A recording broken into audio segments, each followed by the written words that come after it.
បីឈ្មោះព្រោះខ្នាយតាន់ខ្នាយត្រឹមបានខ្នាត ISO ខ្លាំងពិត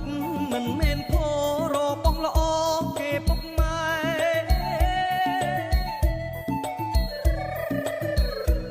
ខ្នាយបងតើខ្នាយអ្វីខ្នាយជ្រុកព្រៃឬខ្នាយមន់ចែខ្នាយជ្រុកព្រៃមើលបានទេសុំមាមេបង្ហាញរិទ្ធ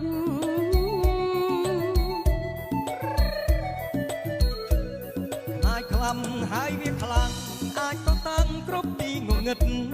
បើចង់ឲ្យស័ក្តិសិទ្ធសូមអូមិត្តក្តាប់ជាប់ដៃឲ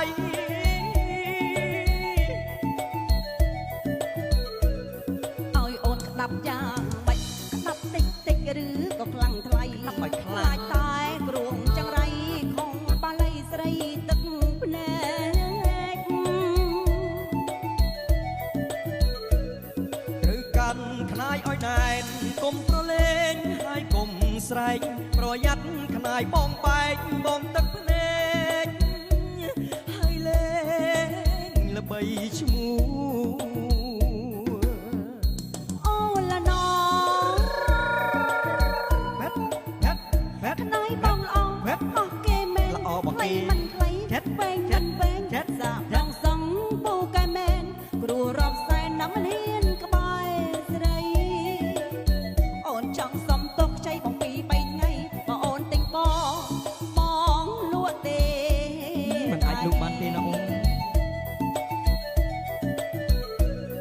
មិនអាចលក់បានទេខ្នាយបំពេ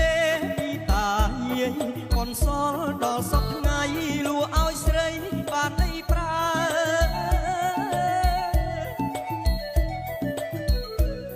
មិនលក់អស់ឲ្យតែចង់តែសាក់លេខសង់ណែភ្នែកឡើងស្លើ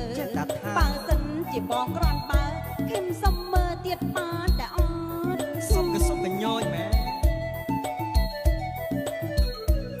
ភីមអើយកុំញយពេកខ្នាយតាន់ស្លេងខុសបែបបត់សង្ស័យខុសក៏មាត់បងប្រាកដអាសន្នហើយប្រាកដអាសន្នហើយ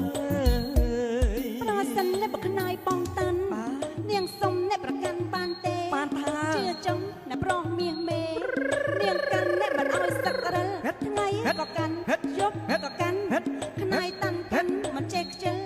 ព្រោះខ្នាយបងស័ក្តិសិទ្ធនឹងណាស័ក្តិសិទ្ធមែនតាចង់កាន់មែនក៏អីចាបងអូមិនអីទេណាចាប់បងឲ្យកាន់ខ្ចីមកយប់នឹង